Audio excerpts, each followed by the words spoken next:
To start the night off, it was my monoblock control deck against Dan's 4-color flashback control deck. After we were both content with our opening hands, I threw down a swamp and played everyone's favorite Bloodghast 2.0 from Dark Ascension, Gravecrawler, and then passed turn.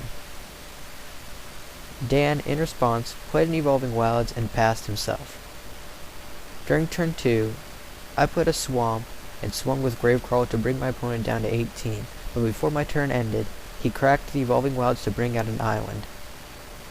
During his turn, all he could do was throw down a mountain and pass.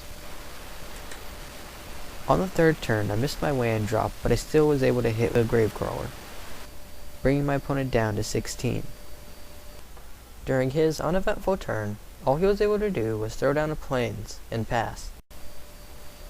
On the fourth turn, I got my third land out, and I was able to swing once again for 2 with my Gravecrawler to bring my opponent down to 14. During my second main phase, I noticed that he had counterman up, and I wanted to bring out the Geralt's Messenger in my hand to bring me closer to the victory. Since he had counter mana, I decided to cast Liliana of the Veil to eat up the counter. In response, however, my opponent tapped 3 mana and cast Forbidden Alchemy instead, allowing the Liliana to resolve. During his turn, he was only able to hard cast a Forbidden Alchemy, throwing a Sun Titan into his graveyard, and passing himself. On the fifth turn, I was able to swing in with my little undead friend to bring him down to 12. Since he was all tapped out, it was safe to play the Messenger and bring him down another 2, down to 10.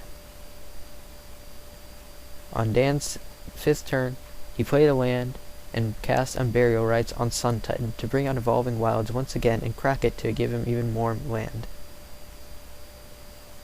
On the 6th turn, I quickly dealt with a 6/6 blocker using Go for the Throat and swung in with my undead army.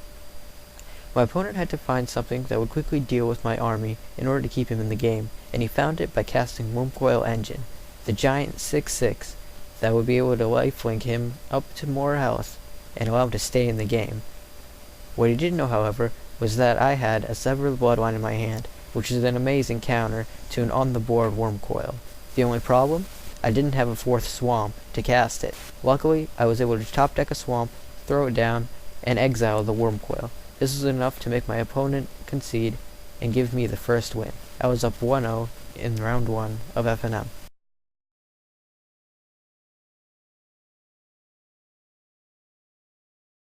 To start game 2 off, my opponent played a mountain and passed. This allowed me on my turn to play a swamp and cast Gravecrawler. My opponent responded with a Hinterland Harbor during his next turn and passed again. On turn 2, I played a swamp and attacked him down to 18 health. It was turn 3 now, and my opponent played Sulphur Falls, his land drop, and passed once again. On my turn, I was able to hit my 3rd land drop and attack him down to 16. I once again cast Liliana of the Veil, and he responded with Forbidden Alchemy on my turn. On turn 4, my opponent played a Hinterland Harbor, and then cast Faithless Looting, throwing Unburial Rites and Frost Titan into the bin. He then followed this up by Oblivion Ring Liliana and passing. On my turn, I attacked for 2, bringing him down to 14, and passed. On turn 5, my opponent played an island and tapped 4 mana to flashback Unburial Rites into Frost Titan, selecting to tap out Gravecrawler. Oddly enough, he did not select a swamp to tap out, which would have made it very difficult for me to dispatch of the giant 6/6 blocker.